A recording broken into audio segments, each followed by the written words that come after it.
Cordiais saudações, eu sou o Padre Policarpo e bem-vindos ao meu canal. E hoje eu quero falar do livro do C.S. Lewis, Mero Cristianismo.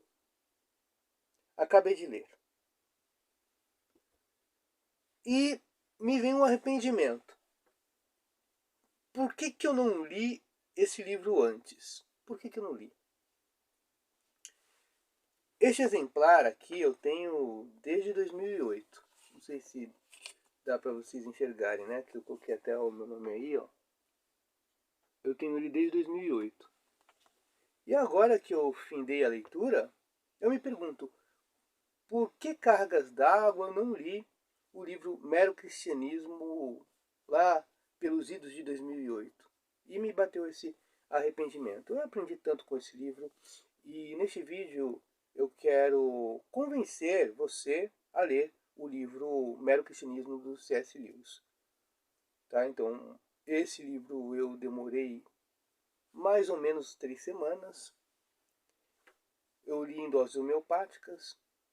Então, enquanto eu subia para São Paulo, para ir concelebrar com o meu arcebispo,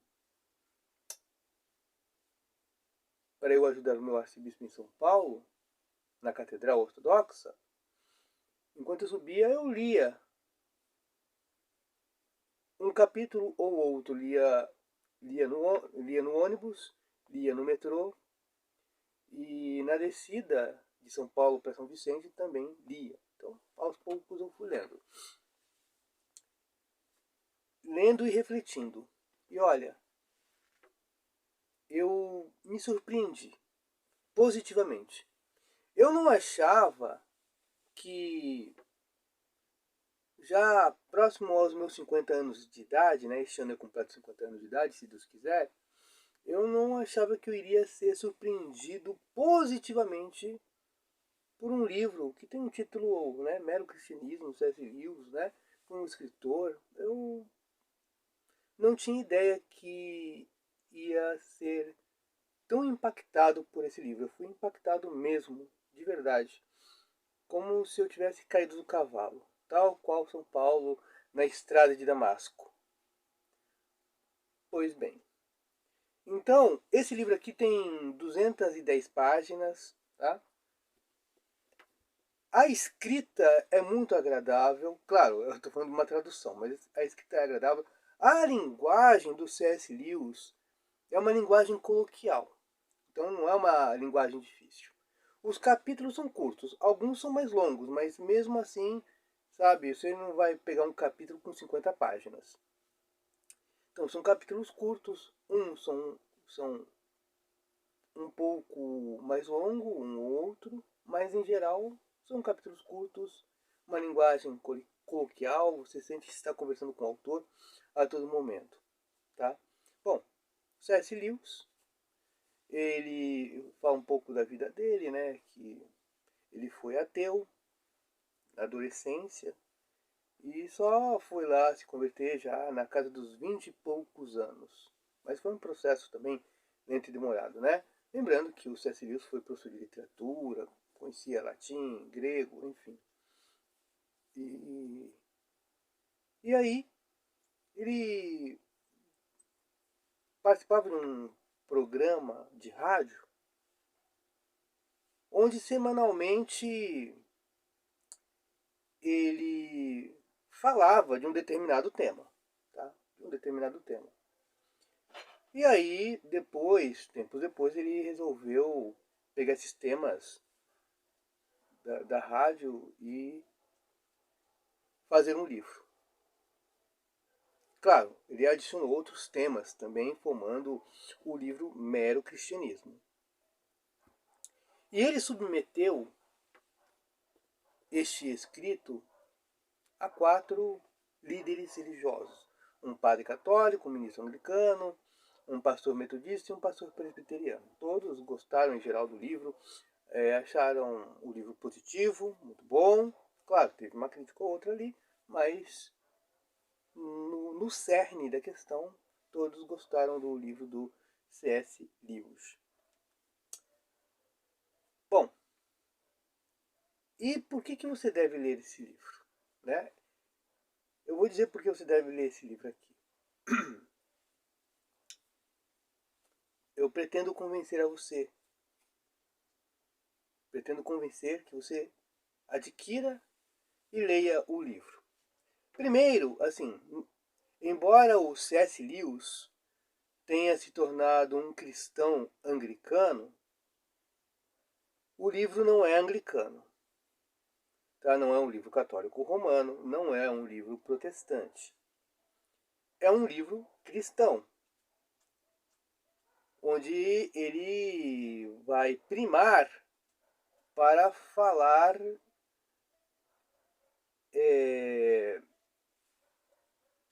da moral e para falar como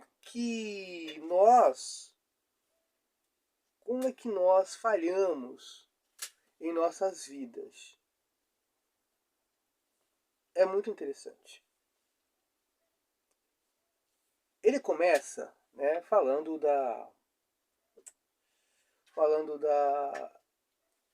de que assim, nós vivemos em sociedade, a sociedade tem regras e tal, e que todo mundo aceita as regras e tudo mais. Aí ele vai falar que existem regras na família, na escola, na sociedade, enfim. E que até os estados, né, os países também têm regras. E mesmo que um país seja lá materialista, ateu, ele pode falar assim, eu não, para mim um tratado é um pedaço de papel que não vale nada. Mas esse mesmo estado, né, o seu representante que disse que um tratado não passa de um papel, se o outro país desrespeitar aquele tratado, ele vai ser o primeiro a chiar, a reclamar. Então, assim, mesmo as pessoas que não gostam de cumprir regras, elas ficam chateadas, aborrecidas quando alguém não cumpre com a regra estabelecida. E aí ele vai desenvolvendo ao longo do livro que nós gostamos das regras, mas muitas vezes nós não cumprimos as regras. Por melhores pessoas que sejamos. Parece que algo não funciona dentro de nós. Nós sabemos, nós temos uma noção daquilo que é certo e daquilo que é errado. E, no entanto, muitas vezes fazemos o errado. Há alguma coisa errada em nós, segundo o C.S. Lewis. Alguma coisa errada. E ele vai desenvolver ao longo do livro que nós não conseguimos melhorar, nós falhamos, nós erramos, tal. E que essa noção daquilo que é certo e daquilo que é errado existe na consciência de cada pessoa. Está na consciência de cada pessoa, o certo e o errado. Nós sabemos distinguir o que é certo e errado. Mas o fato de nós distinguirmos, né, o que é certo e o que é errado, isso, né, saber isso não nos leva necessariamente a optar pelo que é certo. Muitas vezes optamos pelo que é errado, infelizmente. E ele trabalha maravilhosamente bem esse tema do erro, ou melhor, dos erros que nós cometemos, mesmo quando nós não queremos cometer esses erros. O C.S. Lewis também fala, né, da questão da religião cristã, de todas as religiões e tudo, por que o cristianismo é a melhor religião. Ele vai dizer que o cristianismo é uma melhor religião porque Deus se fez homem. Mas olha, porque o cristianismo, ele vai dar muitas razões, porque o cristianismo é uma religião melhor. Então o cristianismo é uma religião melhor porque Deus se fez homem e mesmo que a questão do certo e errado, ou do bem e do mal, que também é colocado no livro, veja bem, nós fomos feitos para o bem e não para o mal. Então ele pontua o seguinte: mesmo quando uma pessoa faz o mal, o mal não é o mal em si. Não existe, não existe um mal em si mesmo.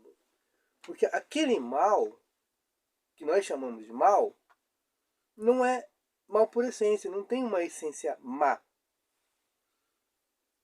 Então o mal é a ausência do bem. Então, por exemplo, uma pessoa, por exemplo, que trai o seu marido, ou o marido trai a sua esposa, essa pessoa ela quer usufruir de uma coisa boa e prazerosa. Então, na verdade, quando a pessoa pratica um mal, é para buscar um bem para si, mesmo à custa de prejudicar outra pessoa. Então, quando uma pessoa rouba alguém, ela não rouba, sabe, para deixar aquela pessoa com medo, mas para usufruir, né? Então, não tem essa coisa da maldade pela maldade. Ah, eu quero ver a pessoa sofrendo e tal, eu faço pelo mal em si. Não, não existe isso. Então, todo ser busca o bem. E mesmo quem faz o mal está buscando o bem, ainda que de forma errada, mas está buscando o bem. Ela não busca, ela não busca o mal em si mesmo, ela busca o bem. Ao fazer o mal, ela busca o bem. Então, todos os seres buscam o bem. Alguns procuram acertar e outros erram deliberadamente por causa da sua liberdade, do seu livre-arbítrio, tudo bem. Bom, C.S. Lewis vai falar da religião cristã, foi mesmo que nós pensássemos no dualismo, né, entre o bem e o mal, veja bem, nós funcionamos, nós funcionamos de certo modo. Todos nós repudiamos o mal. Todos nós queremos o bem. Nós não queremos ser torturados, nós não queremos que mintam para nós. Até mesmo a pessoa que pratica essas coisas, ela não quer. Então todos procuramos o bem, sabemos o que é certo, sabemos o que é errado. Quem sabe o que é errado faz as coisas escondidas para não ser descoberto e tudo mais. Então todos têm essa noção do certo e errado. Então, ainda que houvesse uma religião dualista, que fala do bem e do mal, e houvessem dois deuses, nós procuraríamos servir aquele Deus com o qual nós nos identificamos, com a luz, com o amor, com a bondade, e não com aquele que é o mal. Porque nós fomos feitos para o bem, nós fomos feitos assim. Segundo C.S. Lewis. Claro, eu concordo. E então, entre esses dois deuses limitados, ainda deveria, porque um limita o outro, ainda assim deveria haver um Deus supremo, não criado, que coordenasse esses dois, de modo que, no fim das contas, aquele Deus mau, ele erra por algum tipo de ignorância, e no fim, nem ele é assim mal, porque ele também procura o bem dele. Então existiria um Deus Supremo que também pega esses deuses menores e os fez de uma feitura. E aí ele vai falar, né, da figura de Satanás, o diabo, que seria mais ou menos, né, essa entidade do mal. Mas mesmo ele sendo essa entidade do mal, ele não tem uma natureza maléfica, porque não existe uma natureza maléfica. Então quando ele se rebela contra Deus, ele na verdade está procurando o bem-estar dele, só que ele está errado. seguindo nessa esteira, o C.S. Lewis ele vai dizer que o pior pecado não é o pecado sexual, não é a sensualidade, mas é o orgulho. É o orgulho. Porque o orgulho nos impede de ver quem nós somos de fato. Então às vezes a pessoa, ela fala assim, eu não mato, eu não roubo, eu sou uma boa pessoa e tal. E às vezes nas igrejas nós vemos pessoas muito piedosas, que se acham melhores do que os outros. E essa pessoa, às vezes ela pode jejuar, pode dar esmola, mas dentro dela ela se acha boa. Então essa cegueira, que é o orgulho, a impede de ver quem ela é de fato. Então o orgulho é o pior pecado, porque o orgulho, que é o pecado do espírito, não da carne, é que levou o diabo a cair e a ser quem ele é hoje. Então, segundo C.S. Lewis, o pior pecado é do orgulho, porque, por exemplo, se você vê uma pessoa que é alcoólatra, ela sabe que é alcoólatra, ela sabe que ela precisa de ajuda, ela sabe disso. Se você vê uma pessoa que tem os instintos sexuais aflorados, você vai ver que às vezes aquela pessoa, ela não é orgulhosa. Ela sabe que precisa de ajuda também. E que muitas vezes ela se envergonha de ser quem ela é. Mas o orgulhoso, por não ver, por, por estar iludido, por estar na ilusão de que é uma boa pessoa, ele não vê seus erros, não vê sua prepotência, não vê que é um doente que precisa de ajuda. Então o orgulho é o pior pecado. E aí ele dá exemplos brilhantes numa linguagem muito didática, linguagem esta que eu gostaria de ter. Bom, aí ele vai falar depois da moral sexual, que já na época dele se falava muito que nossos instintos, esses instintos são tão naturais como qualquer outro e tudo mais, e ele acusa dizendo que não, existe uma superexcitação desses instintos pelas propagandas e tudo mais, se normaliza e tudo. E ele fala que sim, é um instinto natural, mas não é como os outros instintos, porque você se alimenta, está satisfeito. Você dorme, acordou, está satisfeito. É um instinto que às vezes as pessoas não precisam, mas, sabe, estão dentro de um casamento, elas vão procurar coisa fora, não é porque elas precisem, mas porque algo está quebrado lá dentro, algo está desordenado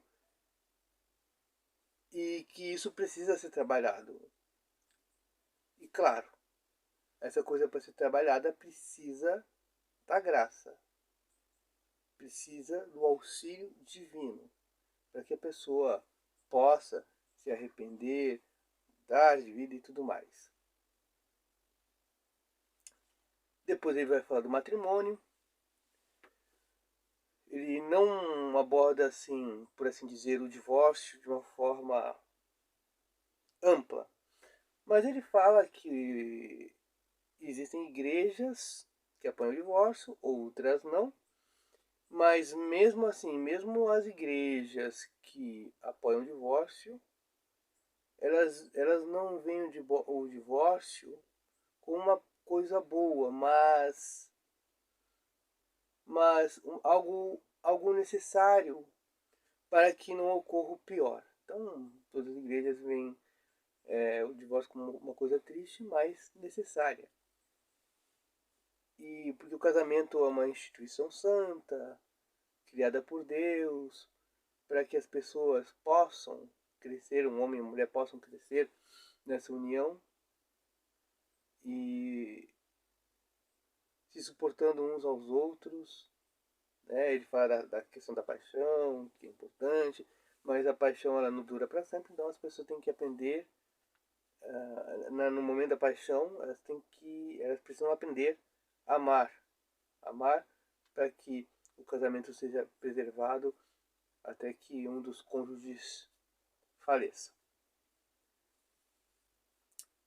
Na segunda parte do livro, né, ele continua desenvolvendo e tudo mais, esses temas, nos mostrando por que o cristianismo é tão interessante. E o que mais me surpreendeu na leitura do livro, e eu falo enquanto um padre ortodoxo, olha, eu posso ler, e eu li, este livro como um padre ortodoxo, sem maiores problemas. Por quê? Porque o C.S. Lewis, embora ele não fale essa palavra, né, teoses, a teoses é uma doutrina ortodoxa, que Deus vai nos transformar em deuses, né, através da graça, dos sacramentos, de uma vivência cristã, de uma entrega ao próprio Cristo. Ele fala ao longo do livro dessa santificação que foi operada por Cristo. Quando Cristo se encarnou, ele se encarnou para que ele, Deus, se fez homem para que nós pudéssemos ser deuses. Ele fala o tempo todo no livro. Porque assim, para o C.S. Lewis, o cristianismo não é para você se tornar uma pessoa melhor, uma pessoa boa. Tanto é que tem gente que fala, eu não preciso do cristianismo porque eu já sou uma pessoa boa. Eu não mato, eu não roubo, não cometo adultério, e sou uma pessoa boa, então eu não preciso do cristianismo. Mas o fim do cristianismo, segundo C.S. Lewis, não é que nos tornemos gente legal, pessoas boas. Não. O final do cristianismo é que sejamos filhos de Deus, que sejamos deificados, transformados em deuses. E aí isso é muito interessante. Então, não é uma questão apenas moral, é uma questão de uma transformação essencial, de uma coisa que eu não tenho nem palavras para dizer, né? Não é ser uma pessoa legal, honesta, que todo mundo gosta. Não.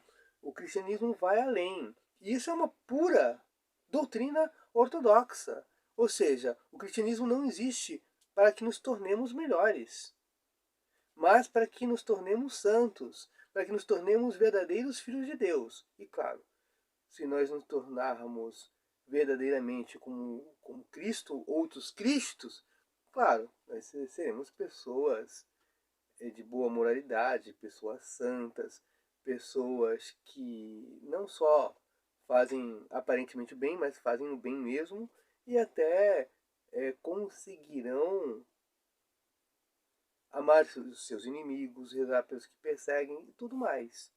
Então essa é a tarefa do cristianismo. Eu sei que na terceira parte do livro, o C.S. Lewis ele vai falar de teologia. Que ele fala que a teologia é importante para que as pessoas, conhecendo teologia, elas possam guiar a sua vida cristã. Porque a ignorância da teologia vai criar formas de cristianismo que não vão conduzir aquelas pessoas ao objetivo proposto por Deus, que é a divinização, a teoses, a filiação divina. E aí ele vai falar de teologia, que é importante. Olha, poucas vezes eu vi uma explicação tão maravilhosa a respeito da Trindade, de Nosso Senhor Jesus Cristo, como eu vi neste livro. Este livro, aliás, ele não prometeu nada e ele entregou tudo. Então ele explicou a doutrina da Trindade de uma forma que eu nunca pensei, nunca parei para pensar. Olha, o C.S. Lewis fala assim, que uma coisa é gerar e outra coisa é fazer. Então, Jesus é gerado. O Filho é gerado pelo Pai. Então, o Filho ele não é criado. Então, gerar é fazer surgir alguém da sua própria espécie, da mesma substância, da mesma espécie. Então, um ser humano vai produzir um outro ser humano, um peixe vai produzir outro peixe, né? Seres humanos produzem seres humanos, cães produzem cães, gatos produzem gatos. Então Deus, quando gerou seu filho, gerou o próprio Deus. Essa é a diferença. Então, quando Deus faz algo, ele faz algo que não é ele mesmo. Ele faz algo que não é da sua substância, ele faz uma outra coisa. Assim como um escultor, um artesão produz uma estátua, aquela estátua não é ele, aquela estátua não tem vida. É uma outra coisa, é uma outra espécie, diferente do escultor. Um homem e uma mulher que geram um filho é da sua própria espécie. Geraram. Um artesão que faz uma estátua é uma outra coisa, é uma outra espécie, não tem vida, não tem nada ali. E da mesma forma, segundo C.S. Lewis, Deus nos criou como se fôssemos essas estátuas. E depois ele inventou com vida essas estátuas e tal. A imagem de Deus. E claro, nós caímos. Né? Nós caímos. Ele chama de pecado original, eu chamo de pecado ancestral. Nossos primeiros pais caíram. E nós, por nossas próprias liberdades, temos errado e tal. Então precisou o quê? O próprio Filho de Deus se encarnar, Deus se fez homem, para que os homens pudessem ser deuses. E aquelas pessoas que aceitam, elas vão ser transformadas pela graça divina. C.S. Lewis, ele pega o texto do Evangelho, sede perfeitos como vosso Pai Celestial é perfeito. E muita gente reclama e tal, que é impossível. Tem muitos protestantes que dizem que é impossível ser perfeito como Deus, principalmente dentre os calvinistas. Mas o C.S. Lewis diz que se Jesus disse isso, que podemos ser perfeitos, então nós podemos. Porque ele não se engana, não nos engana nem pode se enganar. Porque quando ele fala sede perfeitos, como vosso Pai Celestial é perfeito, se nós nos entregarmos a ele, se nós matarmos o nosso eu, o nosso egoísmo, e deixar o Cristo agir, nós vamos aos poucos,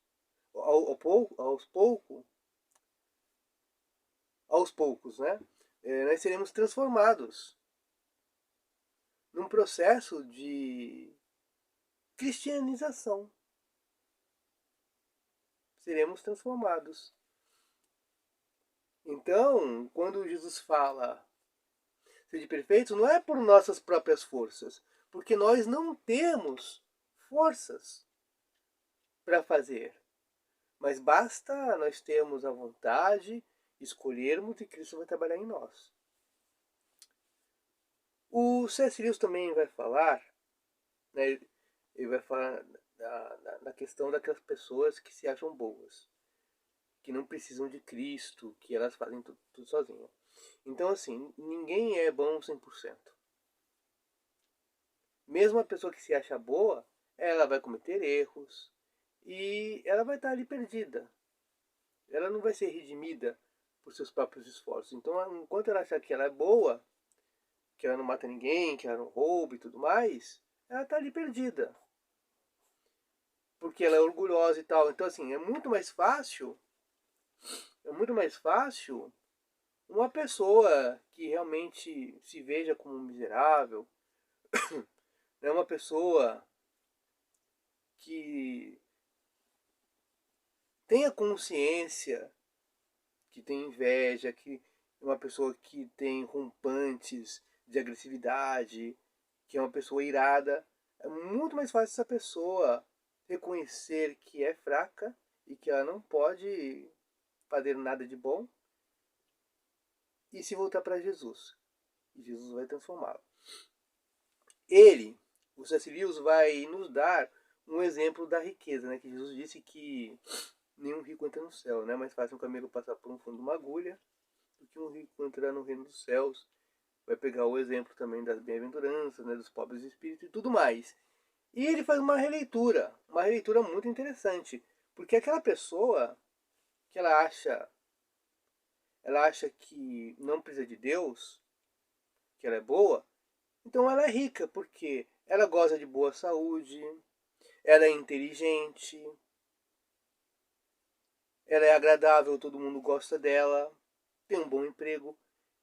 Então ela pode até não ter dinheiro como um Bill Gates da vida, ou um Mark Zuckerberg. Mas essa pessoa, ela goza de boa saúde, tem inteligência, até às vezes é uma inteligência superior à média. Então ela fala, não preciso de Deus. Mas aí é que se engana, ela precisa tanto, só que ela não enxerga. Porque uma hora ela vai falhar. Se ela achar que vai conseguir por seus próprios esforços ser uma pessoa maravilhosa. Um dia ela vai se decepcionar, um dia nessa decepção pode desligar a chavinha e ela querer se vingar e tudo mais, se tornar uma pessoa mais dura, entendeu? Então, essas pessoas boas, elas são boas até a página 2. Ou é uma bondade aparente, uma bondade social e tudo mais. Que isso foi colocado muito bem pelo C.S. Lewis. Então é mais fácil uma pessoa que vê que é pobre, espiritualmente, que tem os seus defeitos, ou que a pessoa é preguiçosa, ou porque seus instintos bestiais, que precisa ser um homem mulherengo e tudo mais, ele sabe daquilo, então ele reconhece a sua miséria e se volta para o Cristo. E se voltando para o Cristo, ele tem essa possibilidade de ser transformado, de ser edificado. E ele vai encerrar o livro, né, falando de uma transformação. Ele vai falar da teoria da evolução, que os seres se transformam em outros. Isso é um processo natural que ocorre numa escala geológica. Mas ele vai falar de uma outra evolução que é totalmente diferente, que quando chegou ali aquele ser que surgiu do fruto da evolução, que é o ser humano, que tem uma inteligência superior e tudo mais, esse ser humano tem a possibilidade de deixar de ser criatura, de ser mera criatura e se tornar filho de Deus, pela graça divina de nosso Senhor Jesus Cristo. E aí ela vai atingir o objetivo para qual foi criada, se tornar um filho de Deus, uma filha de Deus. Então o livro do C.S. Lewis, ele é maravilhoso. Eu não sei se eu consegui resumir de modo digno o livro, mas eu dei o meu melhor. Então, muitas vezes também eu falho em querer dizer algo que está na minha mente daquela forma maravilhosa, mas quando eu vou me expressar, às vezes eu me sinto frustrado porque é bem abaixo do que eu gostaria que tivesse sido. Mas se eu conseguir te convencer a ler o livro do C.S. Lewis, eu me dou por satisfeito. Porque vale a pena, realmente é uma leitura que mexeu comigo, mexeu comigo. E se você gostou do vídeo, curta, comente e compartilhe este vídeo e muito obrigado por sua audiência. Se você considerar também, pode se tornar membro do canal. Vou deixar também aí, vai aparecer na tela a minha chave Pix, para quem quiser colaborar com o canal, né, para eu comprar mais livros, enfim, né, para melhorar e profissionalizar cada vez mais este canal. Então fica aí a chave Pix, como já tinha dito. Curta, comente, compartilhe e fiquem com Deus e o meu muito obrigado.